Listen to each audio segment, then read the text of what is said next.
Hello everyone, in this SiC tutorial number 41 we will review more in detail the atom structure with a simple atom of hydrogen, and we will compare with the three first elements of the fourth column, means carbon, silicon and germanium. The hydrogen atom is a simple one and the smallest one.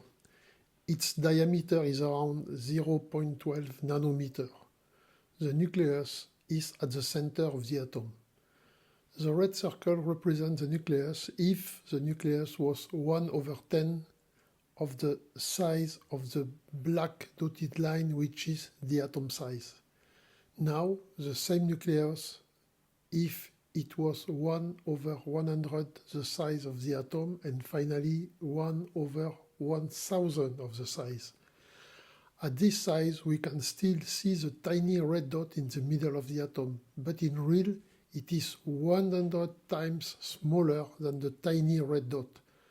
So the mass of the atom is concentrated in a tiny volume in the center of the atom. The electron is 10 times smaller than the nucleus, so the nucleus represents 99.97% of the atom mass. The electron turns around the nucleus at 30,000 km by second, which means about 10 times smaller than the speed light.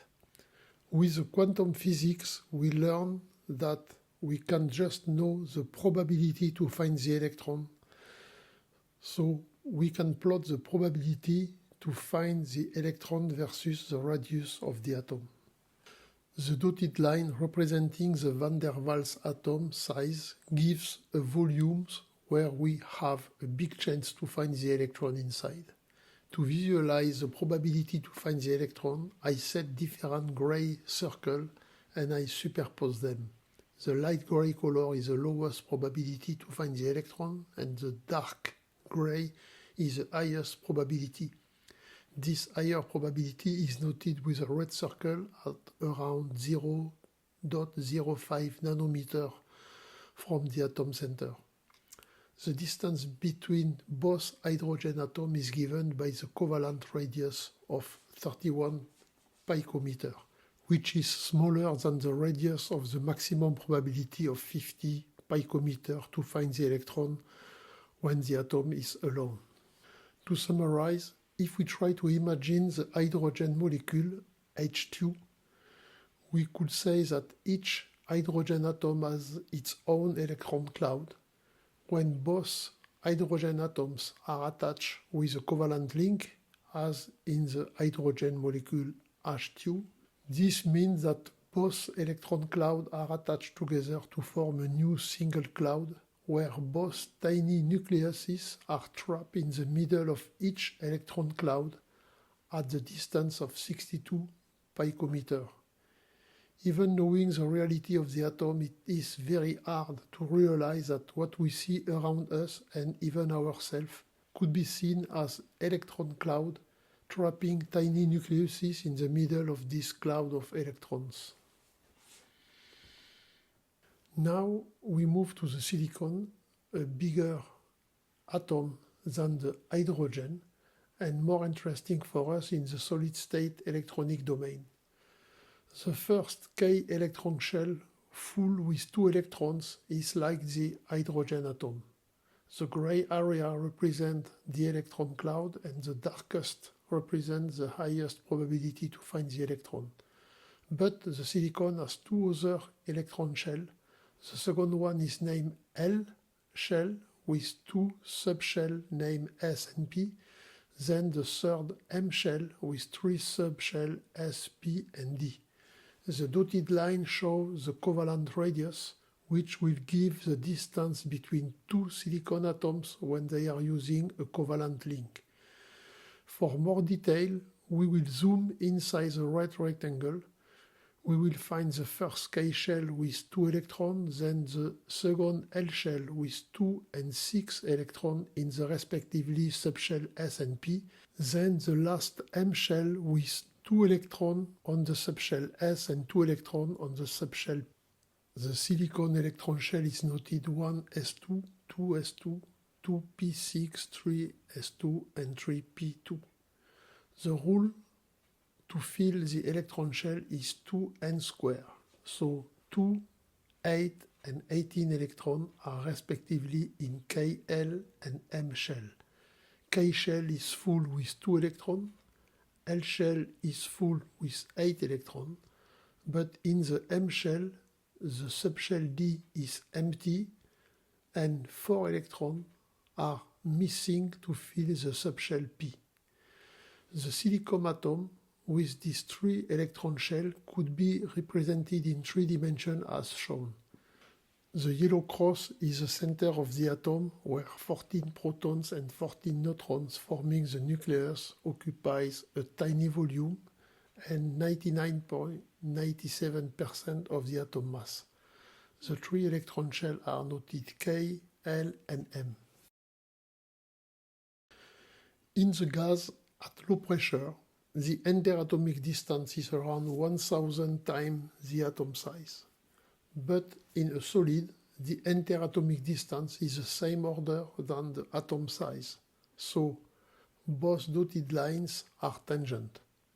The 2 external electron shells put 2 electrons in common to form the covalent link, so both external shells form a new one shown in blue.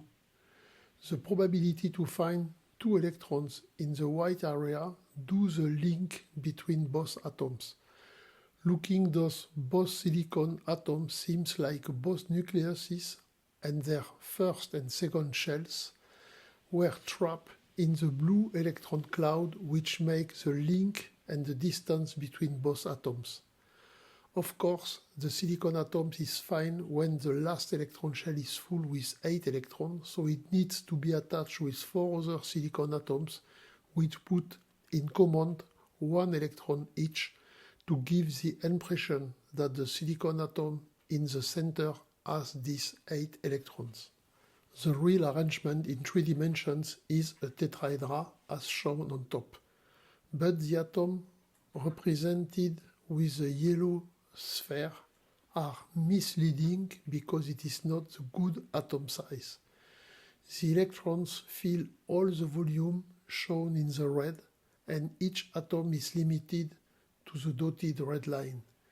The probability to find both electrons is in the white area doing the covalent link. When we see a pure silicon solid crystal used for the microelectronic as a wafer, for example, we could imagine that we see only the electron cloud, because the electron cloud fills all the wafer volume with almost no mass, and this electron cloud with no mass trap tiny nucleuses with all the mass. In this slide, we will compare the different electron shell and covalent radius for the hydrogen, carbon, silicon, and germanium. As we said in the first slide, the covalent radius of the hydrogen is 31 picometer. For the carbon, which is the first element of the fourth column, the covalent radius is 76 picometer, with both shell K and L and its 6 electrons.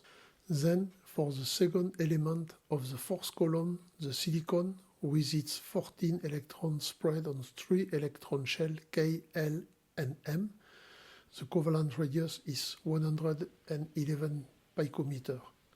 The germanium has 32 electrons on 4 shells K, L, M, and N, with a covalent radius of 120 picometer.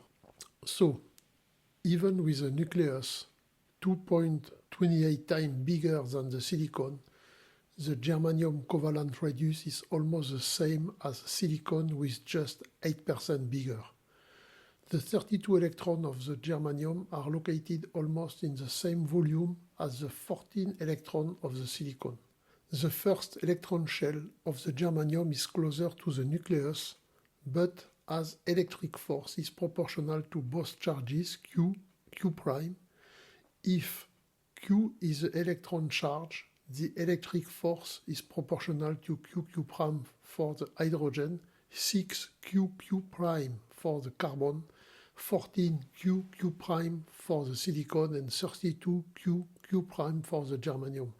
So the electric force between the first electron shell and the nucleus becomes stronger when the nucleus increases in size. Of course, 4 electrons are missing to get the last electron shell full for the carbon, silicon and germanium. I want to thank you for your attention. On my next SiC tutorial number 42, we will continue to speak of the electron, but we will be more focused on their energy, and we will see that some energy value are not allowed for the electron. This is called band gap. So see you soon and stay tuned.